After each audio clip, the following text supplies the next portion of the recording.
From Tally to Cali, It's time to wake up. Wake up! Wake up! Warchant.com is your ultimate Seminole sports source. And this is Wake Up Warchant, presented by Corner Pocket Bar and Grill. One more corner pocket. Now here's Warchant.com's Aslan Hajavandi And Corey Clark. Wake up!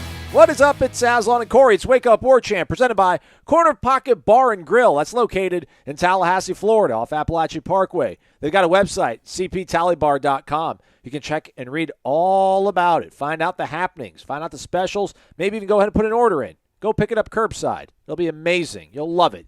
You will love it. We were actually out there, all of us, Ira, myself, Tom, Gene, I think even showed up after or before I came, right, Corey? Yep. Celebrate the First Lady of Wake Up Warchant, Steph, on her graduation and promotion, which we've talked about a couple times on the show, but we'll still give her another victory lap or two. It was great. Good times. Taco bar, margaritas on tap for Cinco de Mayo. It was good times. Thanks for having me out there, big guy.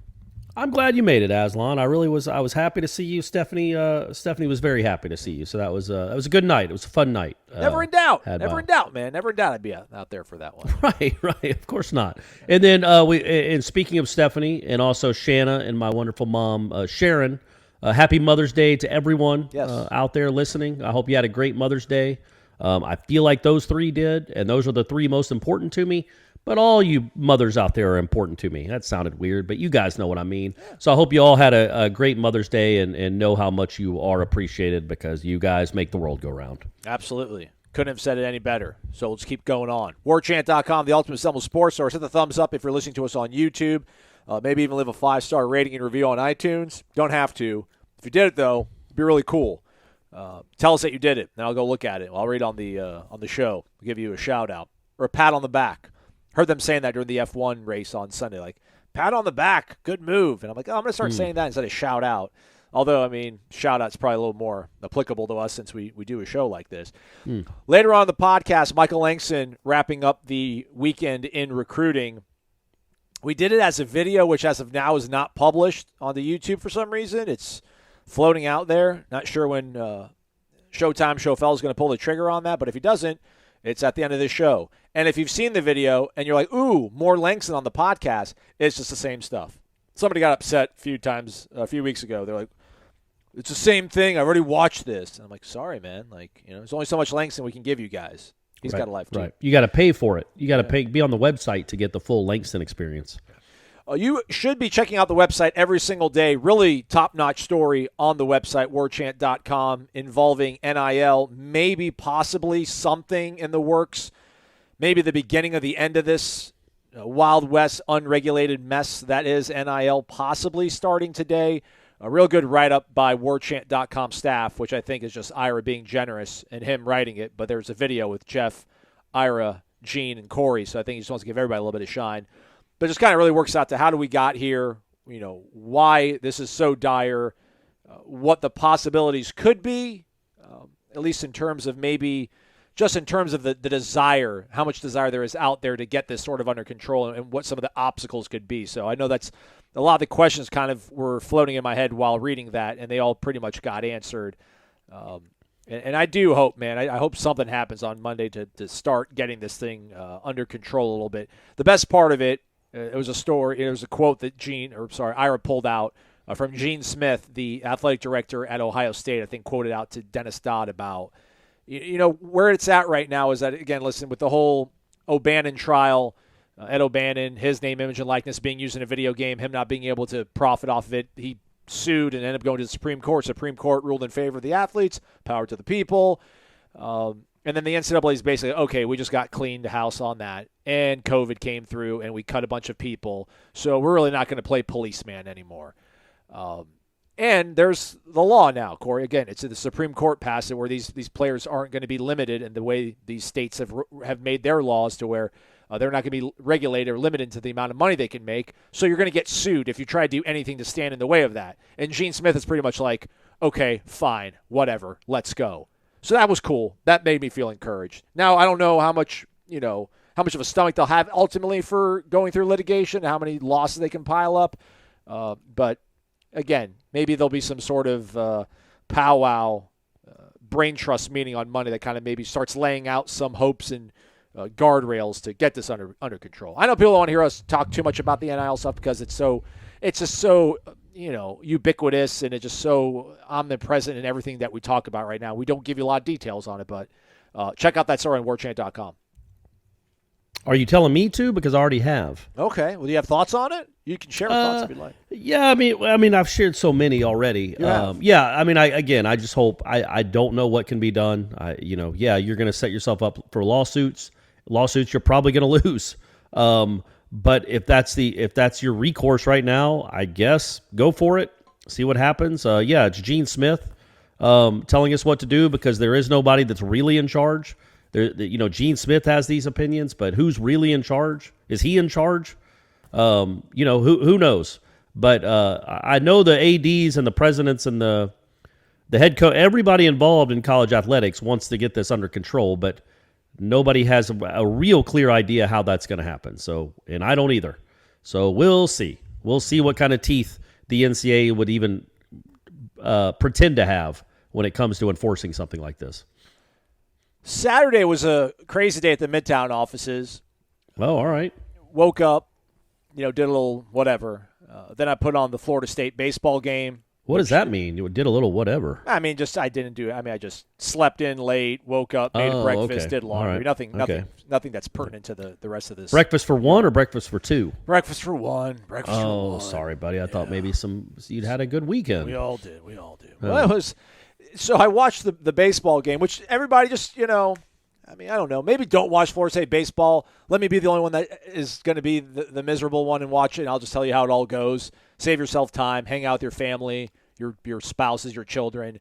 You work too hard to spend 3.5 hours of it watching this team play baseball. But anyhow, I watched the baseball game, and then after that, I immediately change over to Bucks Celtics, which was like in the fourth quarter.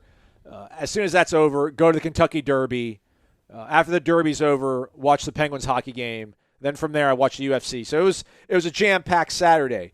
And then I saw this tweet on Sunday regarding the Kentucky Derby, which in case if you guys don't know, everybody, there's 20 horses, I think, that run in the Kentucky Derby. One of them got scratched the day before, or Friday, which was the day before the race. And then they inserted this, nobody horse that had not won any race. And they were like 88-1, long shot. They won. The horse out of nowhere won.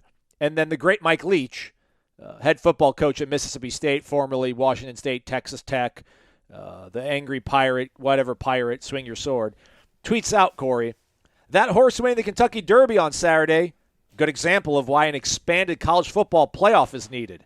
That horse hadn't won all the races leading up, but it got its chance, and that's what happened. Thoughts? Apples and oranges. Horses and llamas. That's not quite the same thing, but I tell you what, man, that was that was an incredible sporting moment. It was, right? I mean, if we never had the word upset, because apparently the term upset is sprung from a horse named Upset winning with really long odds. If the horse's name, what was the name of the horse that won, like Strike It Rich, like we'd be saying, Jackson State struck rich over Florida State, or Jacksonville State struck rich over Florida State on September on the football field. I was trying to be funny. It wasn't funny. Continue, Corey. It's fine. I appreciate the effort, man. It can't always be up to me. You know what I mean? Right. I appreciate you trying. I think it was Rich Strike, maybe? Okay. Was the name of the horse? Who knows? I mean, I should know it. It's an all-timer. We're like, look, this is amazing. What's crazy about it is when you watch that overhead footage of how far back it was on the home stretch. Yeah. It wasn't like it was far back with, half the lap to go with 30 furlongs, or I don't know what that is, guys. I'm guessing here. I'm pulling that out. I know I know a furlong is a distance. Yeah, but I don't know how long a furlong is. With it was dead in the home stretch, and it maneuvered through 14 horses. I mean, that's crazy. That's nuts. In the only time the horse's name was said the whole race was as it was crossing the finish line. Right. I mean, that's just it's not just the way it happened, like getting in the last minute, being 80-1 underdog, whatever it was, but the way it won the race was just an unbelievable thing. And now it's probably going to win the Triple Crown. And then people will be rooting against it come Belmont time. Rich Strike wins too much, whatever his name is. It is Rich Strike. You're right. But yeah, man, I Norvell tweeted about it too on Sunday. Oh, he tweeted really? Did he? All right. Yeah, he tweeted a picture of the race and talked about. I can't remember what the tweet was, but he did tweet about the race and kind of, I think, wanted to steer it towards other sports. I think it's a one-off though, right? I mean, I guess you can use it as a great teaching moment. Is never give up, but it's a horse that doesn't really know what it's doing. So I don't know how how much it resonates with athletes who are on a bad football team trying to win a championship, but or a team that's been bad. But yeah, man, it was just for what it was. If we just leave it for what it was and don't try to extrapolate to other sports and what it can mean for all eternity. Like, is this going to be used like the Michael Jordan got cut from his basketball team when he was a freshman in high school? That was the story I heard all growing up. Right. All grown up. Is now Rich Strike going to knock MJ off the mantle of overused sports cliches about how you never give up and don't let anybody tell you that you can't do something? I don't care. It was just an awesome moment. It was a really cool thing to see. And I'm not a horse racing fan, as you probably could tell. But that was just remarkable to see and I didn't watch it live. I knew an underdog had won. But I don't even know if it would matter when you watch it live, because nobody. But just I don't know, man. I had goosebumps when they said Rich Strike. I'm like, that's the horse that had no shot. Like I don't know, man. Yeah, right. I'm saying right then it was awesome, at the finish line. But it's not like you were clocking that horse coming down the backstretch the whole time. Like, man, I think Rich Strike's about to make a move here. Look at him. You didn't even notice him until he was almost at the leaders. Like everybody did, because that's how horse racing works. So, but watching the replay, just crazy. And then he tried to eat that horse. Yeah. Seemed like he was trying to bite the horse that was beside him. Yeah. That's great. What a moment. What a moment for horse racing. All right. Well, we're not a horse racing show, so we don't think that should be used. It's a clever quip from a eccentric coach like Mike Leach, but yeah, man, letting directional you into the playoff, they're not going to run off 5 wins. And is it worth it? I don't know. Maybe it's worth them upsetting one team, right? Just so they can have their moment, so they can be the Maryland, Baltimore County and knock off a 1 seed, but then just fade into oblivion immediately after. Yeah, I think that's what this is. I mean, we'll see. Maybe this horse ends up actually being something great. But yeah, I just got the Norvell tweet. I pulled it up. There, yeah. Go ahead. Yeah, so it's the footage. It's the overhead footage of Rich Strike literally like starting to pass 12 horses. Coming into the backstretch was running 16th, but ran his race, ... Always about the finish. Hashtag. Was not even in the race 36 hours before, but got an opportunity and will be remembered forever. Hashtag keep climbing. So, maybe a little spark, maybe a little fodder for his team. I assume most of his players follow him on Twitter. Just either way, yes, you can imagine that sports coaches all over this great land of ours will be using this horse race for a long, long time. Because again, not just the fact that it wasn't in the race until a day before, it wasn't in the race coming down the backstretch, and then ended up winning the thing. That's good times, man. I can't tell you the last horse that I remember that won the Kentucky Derby that I can name is, I don't know, Smarty Jones. Is that a horse, right? Yeah, Smarty. Is that the one that they had to shoot? No, I don't think so. There was the other one that was going for the triple ground and then broke its leg on the final leg, and then I think had to be put down on the track. But that might not have been Smarty Jones. As again, guys, I lied. The last horse I actually remember, period, is Secretariat. Before that, it was Seabiscuit. So now it goes Seabiscuit, Secretariat, probably Smarty Jones mixed in there a little bit, and then Rich Strike are my 4 horses that I can tell you about now. I'll always remember Gopher Gin, because that's when there used to be that show called MTV Sports with fan favorite Dan Cortez, fan of the program, Dan Cortez. Right. And he actually went to the Kentucky Derby for one of their episodes, and it was around the time that Snoop Dogg's Gin and Juice had come out, and he was like, I'm going to put my money on Gopher Gin because, and they started playing the song in the background. And then sure enough, the horse won. They show him going like crazy, like, yeah, I won. So I'll always remember Gopher Gin. Okay, well that's good. That's cool. So yeah. So but what a crazy weekend just in general with sports in general, but then Florida State sports in particular. There was a lot of news, a lot of wins, and then unfortunately a tough loss there in the national championship game again for the beach volleyball team. Yeah, what's up with Southern Cal? They must be stopped. They went 38-1, I think, on the season. They lost their second match, and then they just started beating everybody, including I think that was the third time they beat Florida State. Well, they probably have more NIL money than other folks. But yeah, I mean, congratulations to them to Brooke Niles and that team for getting all the way to the championship game, because that, I don't think maybe that was expected when the tournament started. They had kind of a pedestrian year. I thought, like, they weren't beating the tar out of everyone they played like they have in other years.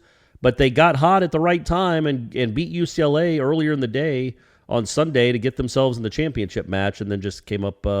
They lost 3-1, came up a little short to the Trojans. But I mean, I assume USC is just a juggernaut in beach volleyball. I assume they get the best players in the country, or the world for that matter. Who knows? Yeah, I think that's their fourth national championship, and they've only been doing this for, I don't know, has it even been 10 years of them having national title? I think it's maybe the 7th or 8th. I think they've won 4. UCLA's won 2.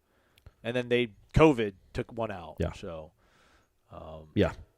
But yeah, I mean, they fought through the losers bracket, and that's so part of me kind of thought maybe that's the way it was going to have to be written. That was the way it's going to have to happen for them. Like, they're not going to go into it being a favored team. They're going to have to fight their way through it, which they did. But then they ran into this buzzsaw, which is, I guess, maybe kind of on par with Oklahoma softball. But we'll see those ladies hopefully in. That's right. See them down the road, won't we? Yeah. Yeah, man, they finished 37-1 on the season. They lost to UCLA on March 5th and then did not lose. And then one out. Yeah. So no shame losing that. I just, they lost 2 matches. USC lost 2 matches in the entire tournament, and both of them were to Florida State. So good for the Noles. Yeah, and 2 matches, he means like 2 of the individual matches within a match, right? That's what you're. So for the people that don't know, I mean, we shouldn't presume that everybody knows how scoring works in beach volleyball. It's 5 matches, right? In the first, yes. It's 2 pair. Each team has 5 pairs, and they're all playing each other. Like pair number 1, the number 1 team plays the number 1 team from the other squad. Number 2 plays number 2, and there's 5 matches, and USC went undefeated through all of them, except for the 2 times they matched up with Florida State. So, yeah, man, I mean, there's no shame in second place at all. You just hope one of these days they get over the hump, right? Yeah. Come on. That's what, I don't know a lot about beach volleyball, like, and I in no way, shape, or form wanted to diminish it. But I do wonder, though, because it's not in the front of our minds. So we're just like, they gave it the best that they could. They finished second in the nation. That's awesome. Nothing to be ashamed about. But for them to always get this close, and again, the sport itself is kind of in its infancy here. So this is nowhere near, like, if you want to call it futility for Florida State baseball. But man, for the coaching staff, and I don't know, maybe these upperclassmen that have come so close, like I wonder just how, kind of how tough it is, because I'm sure Florida State fans, like when they saw the tweet go out that they made the national title game, they fought through. It's like, all right, awesome. Like, I'll watch on ESPN too. And then you watch it, and you're like, oh, like, let's go. And then they fall short. And then again, you're just like, well, second in the nation. That's awesome. Nothing to be ashamed about. But I don't know. Maybe they overshot their own expectations, and they're happy with the way it kind of played out. But yeah, I mean, I'm proud of them. I just they want to win national titles just as bad as the football team does, and get just as they're every bit as disappointed. Well, probably they're as a lot closer. Yeah, they're a lot closer. They are. Also, very close to it would be the softball team. Which, guess what, Corey? ACC tournament starts this week in Pittsburgh, as we talked about on the show. You know what seed Florida State is? I do. Isn't that crazy? That's crazy. Tell them. They're the 3 seed. The 3 seed. Virginia Tech is the 1. Virginia Tech is number 1 in the country in RPI. I think they're number 2 in the country in just ranking in general. But they're number 1 in RPI. They're the regular season champs. And then Duke finished 2nd, and Florida State is 3rd. Yeah, that's great. Florida State's 3rd in the country and 3rd in its own conference. But they had a really exciting weekend after they got through all that rain up in Raleigh. They blasted a bunch of home runs. Sydney Sherrill hit 4 in 2 days, giving her 8 for the season. So she hit more in 2 days than she had the whole season. Kaylee Mudge had a couple. Devin Flaherty had a couple. Mac Leonard hit one. Kaylee Harding hit one. Like they were bombs away up in Raleigh, and NC State hit a fair share of theirs too. But so Florida State finishes the regular season by sweeping NC State. I believe that puts them at 49-5 on the season, or 48-5. 49-5. You're right. 11-game win streak. That's crazy. 49-5 with the schedule they played is absolutely ridiculous. And then they start the ACC tournament, as Aslan said, on it's in Pittsburgh, as he said. I think they play on Thursday. Yes. Against Virginia. I think I should know. I've got the bracket in front of me. Is it single elimination or double elimination? It looks single elimination. That's what it looked like to me, which is really goofy for softball, but it's a conference tournament, so not the end of the world. Florida State's won its share of those. More important than any of that is the only thing they couldn't have happen this weekend was like somehow get swept at a pretty mediocre program, a team that's not very good and probably won't make the tournament. But instead, they went and swept them. So that absolutely 100% locks up a top 8 national seed for Florida State, which means if they win there, they'll play the regional at home, and if they win that, they will play the super regional at home. So that's good news for everyone. They avoided a catastrophe these last couple weeks of the regular season. They are in great shape moving into the postseason now, no matter what happens in Pittsburgh. And if you really want to go 3D chess and checkers, I think it's also kind of crucial for them to keep this up so that because they do the Women's College World Series bracket does come out of what they lay out when regional play starts, right, Corey? So if they're on a certain seed line, they will be on the opposite bracket of Oklahoma, so they would avoid Oklahoma until a potential national title matchup. So you're saying, yeah, they want to be a 2 or a 3 national seed, right? Yes. Or a 5, I guess, right? Something or no, like a 6 or a 7. Yes. You just don't want to be 8, 5, or 4 because that puts you in with Oklahoma. Oklahoma swept Oklahoma State this weekend. The girl that hits 1 million home runs, Jocelyn Allo, hit a grand slam. They were down 2-1 in like the 6th inning, and then the Oklahoma State girl hits 2 batters and walks the next one just to pitch to Allo, who then of course hits a grand slam to win the game. So, but they're not unbeatable, man. Oklahoma can be got. You just have to play great. Because, I guess, what are they, 50-1? I mean, who knows? But hey, just see them when you see them, and go ahead and take care of them. Yeah. Let's go to the other diamond, baseball. Actually, real quick, we didn't talk about. I try to force football. I don't have force in the football jingle ready to go. T.J. Davis put his name in the not in transfer portal. He's medically disqualified. Yeah, that's what we're expecting. He was the defensive lineman out of Metter. Georgia came in the 2020 class. I don't even remember if we saw him in the spring at all. I think he might have been out there, but I don't know if he was actually participating. Yeah, I did see him, but I don't think I remember. I didn't see him participating, but I did see him out there. Yeah. So numbers further whittled down to give plenty of runway for Mike Norvell to bring in maybe a transfer or two, which possibly Mike. Did you see the kid from Baylor, the quarterback, committed on Sunday? Yeah, to came South to Florida. Florida. Yeah, South Florida though. South Florida. And that's why Emory Jones committed to Arizona State last week, I think, as well. So Yep. Quarterback market pretty dried up. There was a quote. Did you see Pete Thamel tweet out like a text he got from Bohannon on picking USF? No, Pete Thamel blocked me, so I can't see any of his tweets. Yeah, sorry. I'll reach out to him, see if he can maybe. No, please don't. Please don't. No. Yeah, it was just like really. I picked USF because I believe in that staff. I believe in that culture. I believe in that change that's coming. I believe in the players. I believe in Tampa. That staff is a staff you want to play for. They're going to give you everything they have. So nice. He said, "I believe in Tampa." He believes in Tampa. Yeah, man. That he believes that it exists. We're on the come up. I believe in Dale Mabry. I believe in Mons. Like he just starts rattling off all these Tampa landmarks. My friends actually when they played ball, they were supposed to go on a visit to USF. And Leavitt was there, but they were still operating out of portables, just like trailers pretty much. And they stood up Leavitt and they went to a strip club instead. They went to 2001. So. Oh, okay. Yeah. All right. Well, that's fine. Yeah. One of them ended up going that. to Syracuse. The other one went to Jacksonville. JU was a Dolphin. Then he quit after like 2 weeks. He was just like, yeah, I'm not as good as I was in high school. Like I was physically superior to everybody I played against. Now I no longer have that luxury. I do not want to do this. And now he's an extremely successful artist with a beautiful wife and a good little life. So okay, well, do whatever you want, kids. Story. Follow your heart, kids. Yeah, Follow absolutely. your heart. Yep, that's the lesson. The clutch shot, the biggest hits. It's time for the Zaxby's Indescribably Good Player of the Week. You heard the man. It is time for the Zaxby's Indescribably Good Player of the Week.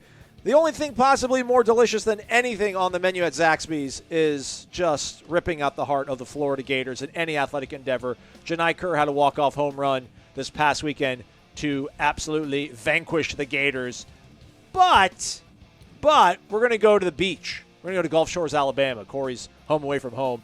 And tip the cap to a pair of outgoing seniors who earned all-tournament accolades. Elena Chacon and Madison Fitzpatrick. They were 6-1 at Nationals. 2 of their wins were the only match points for Florida State against Southern Cal, and they both came against unbeaten. I mean, the teams they played against were unbeaten the entire year, and they got wins. That's incredible. They got 58 wins as a pair in their career, their second all-time in program history. Elena Chacon, Madison Fitzpatrick. If I had a hat, I would tip it in your direction. Corey. Yeah, I'm gonna go to the diamond, but I'm not gonna choose Sydney Sherrill. We already talked about her. I'm gonna go with somebody that I feel like is a little under the radar for how good she is, and how much she should be appreciated. Devin Flaherty had a 2 home run game when they were all hitting home runs in that last game of the series. But I'm gonna read your stats, Aslan, real quick on the season. She's hitting .368, which is tied for second on the team. She now has 18 extra base hits. She's 22 of 25 stealing bases, and she's made 3 errors all season as the starting second baseman. She has the highest fielding percentage on the team out of regular starters on the infield. And she's not Sydney Sherrill. She's not the 5-year senior All-American. She's not Michaela Edenfield. She's not Kat Sandercock. She's not considered maybe one of the big stars. She didn't have the College World Series record like Kaylee Mudge, but she is a she is a great college softball player, fielding and hitting. And she is a big deal, and she's a big reason why they won all 3 games and up there in Raleigh and are now 49-5. So I'm going with her. Plus, I think we've done Sydney Sherrill before. Yeah. So picking some fresh blood, and she deserved it anyway. Devin Flaherty, Elena Chacon, Madison Fitzpatrick. We just tried to describe how good they were, but they were indescribably good, just like Zaxby's. Has Parker Messick ever been our Zaxby's Indescribably Good Player of the Week, Corey? Has to have been, right? I would say multiple times, huh? I think so. You would think. Yeah, at least once. Come on. One of those 14 strikeout performances, I got to imagine. He was on the bump Friday night in Brighton, Massachusetts against Boston College, where Florida State, I think, scored both. They scored 2 runs in the first inning, and they proceeded to do nothing until a base hit by Brett Roberts, I think, in the 9th inning. They had 23 consecutive guys retired. They lost in walk-off fashion on a bases-loaded walk. 3-2 against Boston College, but they bounced back Saturday and Sunday and thumped BC. I watch the game so you guys don't have to, as Corey as well sometimes, so you can be a dad. That's just a really I don't want to say lousy. That's not a very talented, not a very skilled Boston College baseball team. The 10-4 win on Saturday, the 8-1 win on Sunday helps give Florida State the series victory. But again, just some of the things that they do ugly on the road, I don't know. Hopefully they won't do it at home if they somehow finagle a top 16 spot and are able to host a regional. The cool thing, I guess, was Saturday and Sunday, they ran out the same exact lineup, which I don't know if they've ever done that this year, like on back-to-back days, which I think is probably valued by people who actually play the sport of baseball. I don't, so I'm not 100% sure on it. But, yeah, man, they won a series that they were supposed to. They'll play Jacksonville in a doubleheader on Tuesday. Then they got Miami this weekend, so I guess we'll find out what they're really made of. But, again, it's at home, but it is Miami, so I will not make any excuses or put any asterisks next to victories against Miami. But just, again, the Friday was gross, man. Parker went out there and threw a gem. The offense was just absolutely gross. But I guess they bounced back Saturday and Sunday, so we feel good about that ultimately.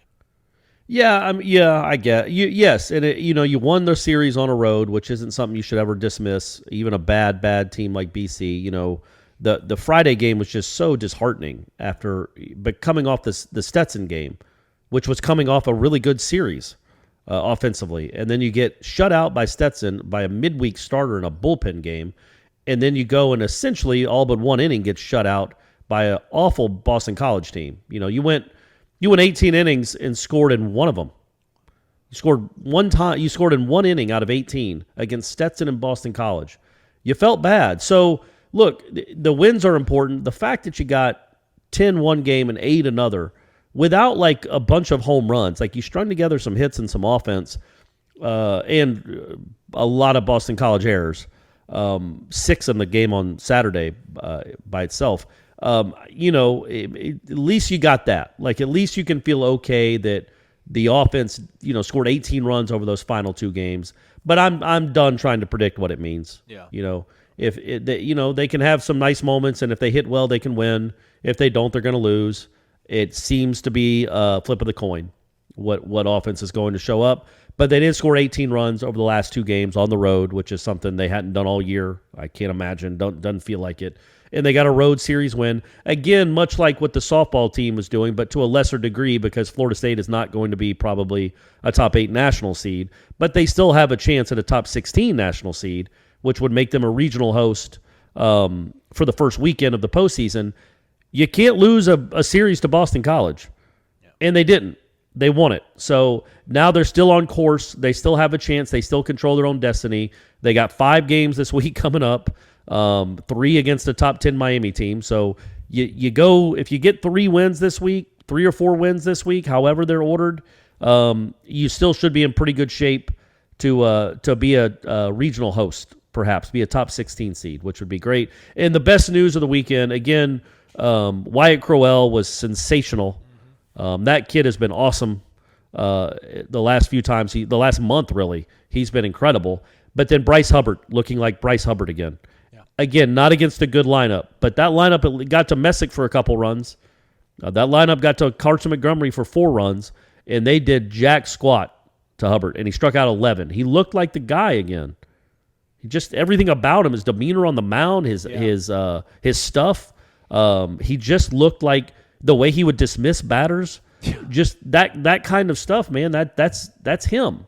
And he didn't. It's not just that he didn't look like it against in the game that got rained out when he was coming off an illness last weekend. Yeah, the one against Clemson before that, which I think he ended up getting the win that weekend, that game. But he struck out like 2 guys. He just didn't have his electric stuff, and it looked like he had it on Sunday against, of course, not a great offense, but it looked like he had it. And also, Aslan, do you know how many times Florida State struck out on Sunday as a team offensively? I have the stats in front of me, but go ahead. People know. 4 times. Yeah. And I believe the day before, on Saturday, they struck out 6 times. Baby, put the bat on the ball. They are. No, they are. I mean, they are. Put the bat on the ball, and sometimes a team might make 6 errors. They don't make any errors when you just strike out all the time. But when you put the bat on the ball and make a bad fielding team have to field it, a lot of times they can't.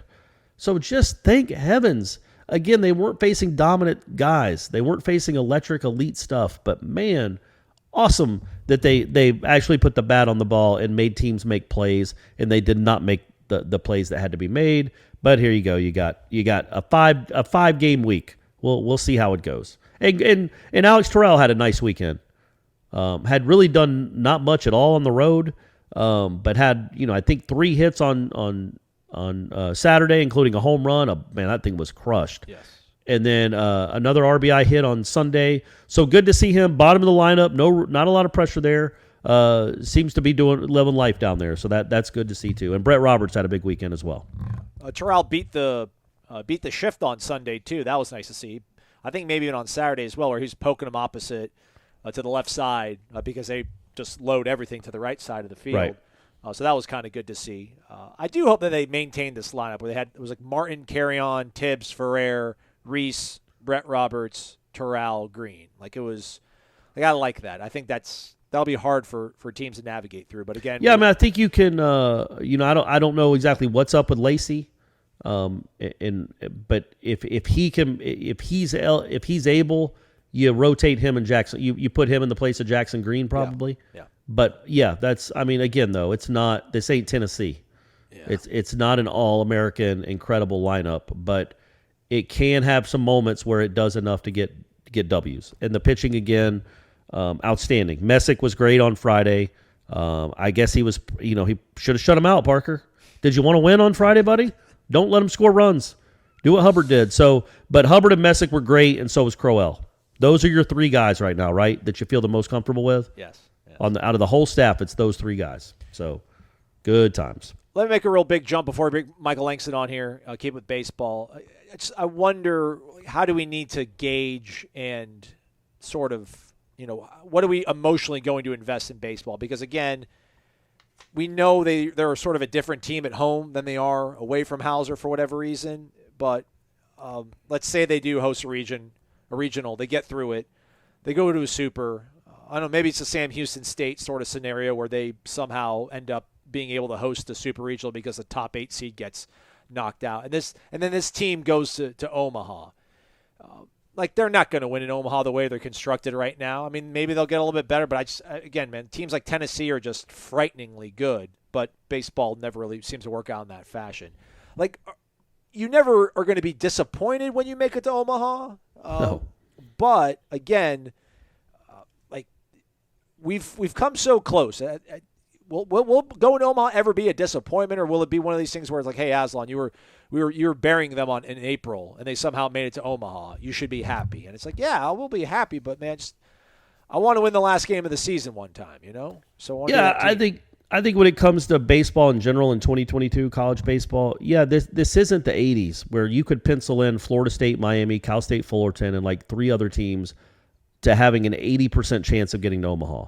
Because I know not everybody listening to this knows this, and I know many of you do, but back then in the 80s and 90s, before the Super Regionals came along, which was, I think, started in 99 or 2000, I think Marshall McDougal's last year was the first year of the Super Regionals. I think before that, it was 6 teams in a region, and it was a double elimination bracket. Right now, it's a 4-team regional. Back then, it was a 6-team regional. It might have been even 8. But anyway, the point being, Florida State would make it because Florida State has guys like Jackson Bowmeister as a 7th option. So when you get deep into a weekend of a lot of baseball in 4, 5, 6 games, teams run out of pitching. And Florida State would batter that pitching while having first-round picks and other really lively arms throughout their staff. So the great college programs would just batter these teams that might have one good starter or a great starter and a pretty good reliever or 2 good relievers, but they didn't have the arms to match up with the Florida States of the world. That's why it felt like it was always the same 10 or 12 teams out there every year, because the pitching just when in a format like that where it's double elimination and you might have to play 5 games, you're going to run out of pitching. 5 or 6 games even. But now with the super regional format and the regionals itself where it's only 4 teams, it is really hard to get to Omaha. It just is. I mean, you've seen it. We've seen pretty average Florida State teams make it to Omaha, and we've seen great Florida State teams get swept out of the regional. Jameis's last year, that team was ranked number 1 in the country at some points of that season. And they didn't even win a postseason game. My point being, the parity in the format makes it really, really hard to get to Omaha now. Much harder, well, not really hard, but much harder than it used to be. So I think where Florida State is right now is a program where it doesn't have a lot of elite bats. Hopefully they're coming. The cavalry's coming somehow. But I think if you just have to celebrate getting to Omaha and hope somehow you find some magic out there. But getting to Omaha with this team, I don't think, no matter how it ends up, you'd feel disappointed with what happened. Because getting to Omaha out of, a team that looked so lost and had a 5 or 6 game losing streak, whatever that was, would be really kind of a remarkable turnaround. But my advice, if you're talking about how much to invest in it, I would treat it like most of you guys treated the beach volleyball team. Let us tweet you that Florida State is in the championship series in Omaha. Don't even pay attention until then. Just be pleasantly surprised in late June. You're like, wait, we're still playing. They're playing Texas for the national championship? What time is that? In fact, don't even pay attention until they've won a game in the championship series. And we'll let you know about 6th inning if they have a lead in game 2. Guys, this might be happening. You might want to tune in. Until then, I would not invest much in this in this team or this sport, man. It's just a goofy sport. You see it every year, and Meat is right. The parity is off the charts. There are so many kids playing elite level, and I'm speaking this as a dad who I'm not saying my son is elite, but he's on a pretty darn good travel ball team that plays a lot of other really good darn travel ball teams. In the just the competition, the amount of talent that's around this country. And they're 13. I'm talking about like the 16 and 17-year-olds. They all got to go. They all go play somewhere. They can't all go play at Miami or Florida State or Tennessee or Texas. And it's just all these teams have some real talent and some real arms, and it's just getting tougher and tougher to win. That said, Meat, go get some hitters. Yeah. Corey, you were correct. 1999, they expanded the field to 64 teams and then introduced a super regional format. Prior to that, 48 teams. 8 regionals, 6 teams in each regional. So I talked so long right there that you could go look all that up. Well, I mean, I just Google Wikipedia. You're the best, buddy. Good work. That's why we're such a great team. We try, everybody. All right, folks, shows. We got lots of them. We might actually have 5 shows for you this week. Crazy. So stay tuned to that. But before that, Michael Langston talking recruiting right after this. As advertised, we got Michael Langston here. He's going to be joining us on the Wake Up Warchant podcast, but this is already up and running on YouTube, everybody. So hit the subscribe button. It's in the lower right corner underneath Michael. And what else can they do to show some support for us, Michael? Definitely hit the like button for us, guys. It helps us promote all these great features and stuff like that. So, certainly hit the like button. We promote, team recruiting, whatever it takes. So certainly hit that for us. All right, as we usually do on the Monday podcast, but this is up on Sunday evening for you folks on the YouTube, we we wrap up the recruiting weekend that was, Michael. Several visitors on campus, 2023 and 2024. But let's keep it all kind of a little bit focused. Avery Stewart, one of the headliners, I guess, if you will, that was on campus this past weekend for Mike Norvell and company, a 4-star cornerback, 6'2", 185, strong, out of Montgomery, Alabama. What sort of, how prize of a recruit is he, and how do you think that visit went for him? I think it went really well.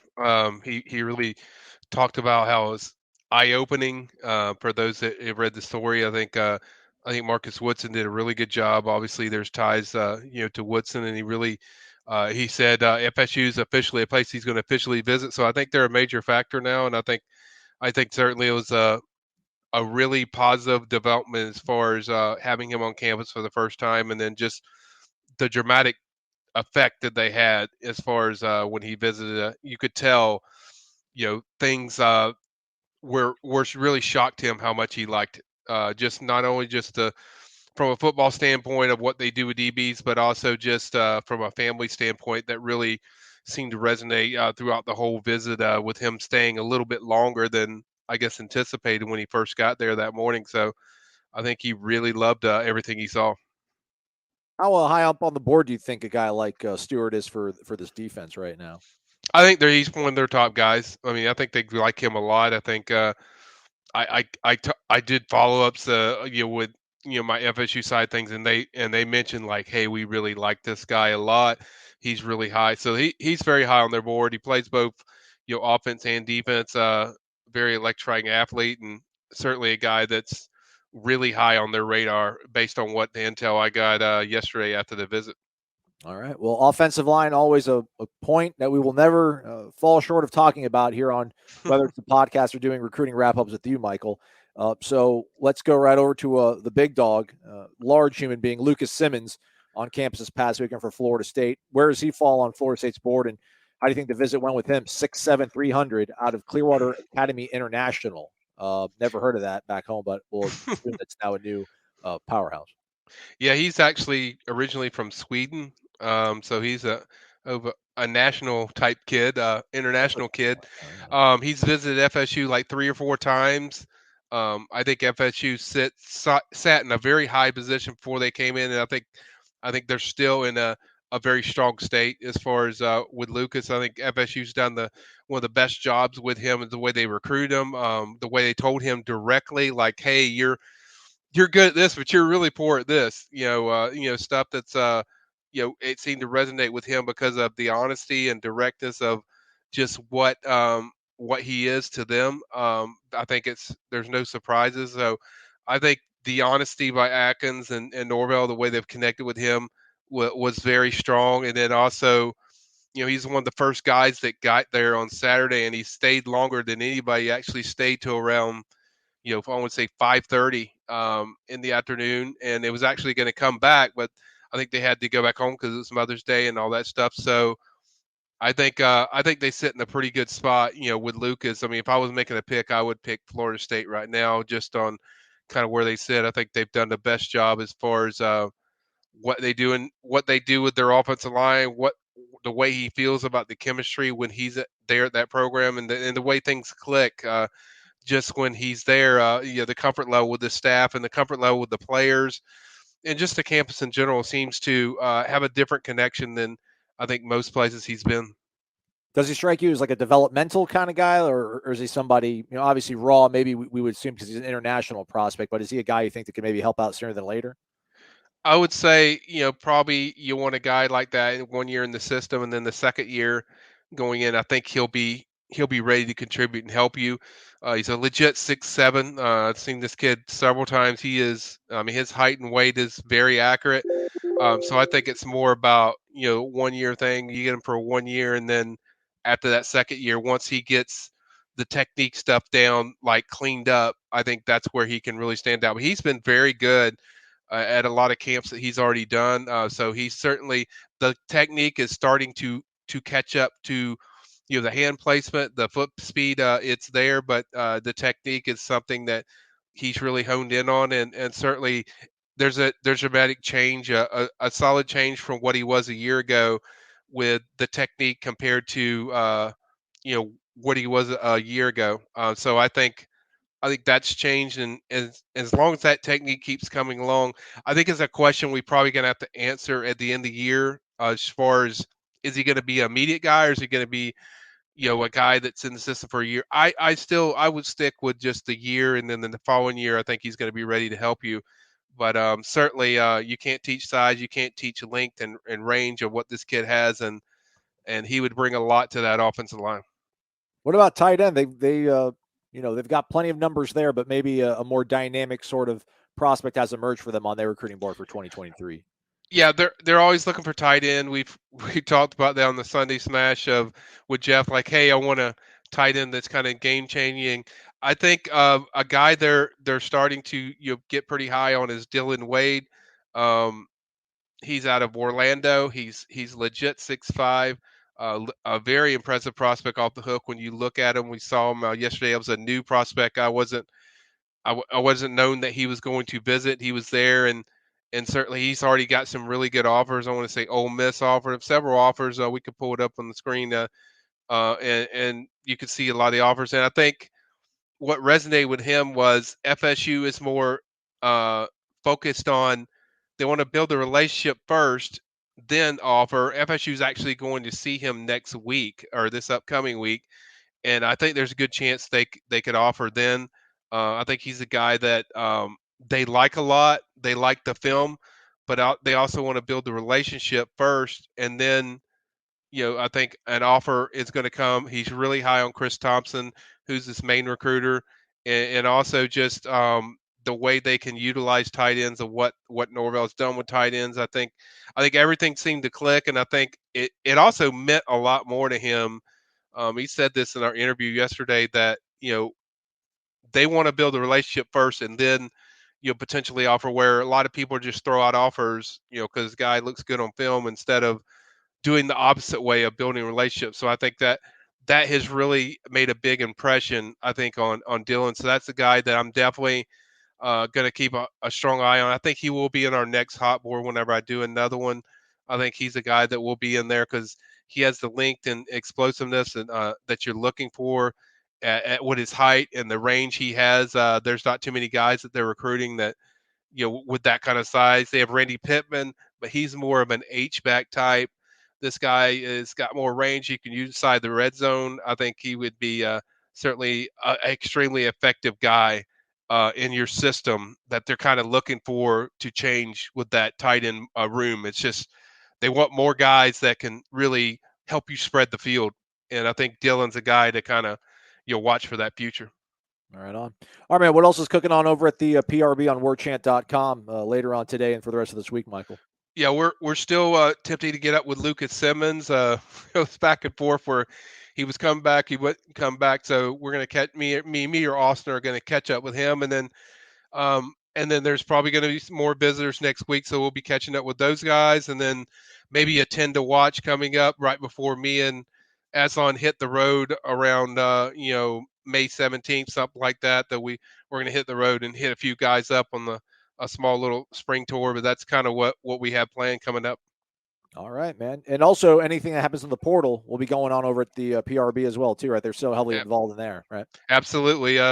There's several guys. I know last night the offensive line from South Carolina posted that he got an offer from FSU. I don't think that's accurate. He doesn't have an offer from what I was told in checking on it, even though he stated that he did, but he doesn't right now. I do know they offered Quentin Williams, a JUCO offensive lineman. I do think that one's accurate. He has an offer from FSU. So that's everyone asked me about JUCO offensive lineman. Well, we finally have one that they did offer, and so that's a guy I think will take a visit to FSU, likely an official. From what I was told, I'm waiting to talk with him a little bit more.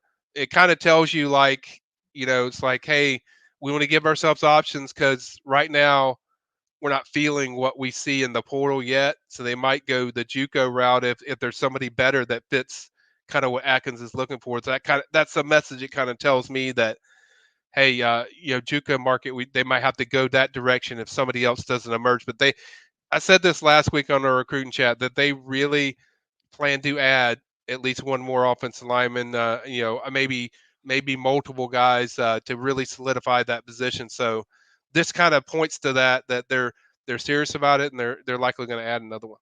All right. Thanks for the information as always, Michael. We'll check you out over in the PRB. You got it. Warchant.com is the ultimate inside source for FSU football and recruiting. And now you can get in on the action for free for an entire month. Warchant.com is offering a risk-free 30-day trial subscription. Get full access to the #1 website covering the Seminoles just by entering the promo code WARCHANT30. That's WARCHANT30. Sign up and get in on the world's most active FSU message boards. Receive breaking news, stories from our award-winning staff, plus get exclusive interviews and videos. Just enter the promo code WARCHANT30. Warchant.com, your ultimate Seminole sports source.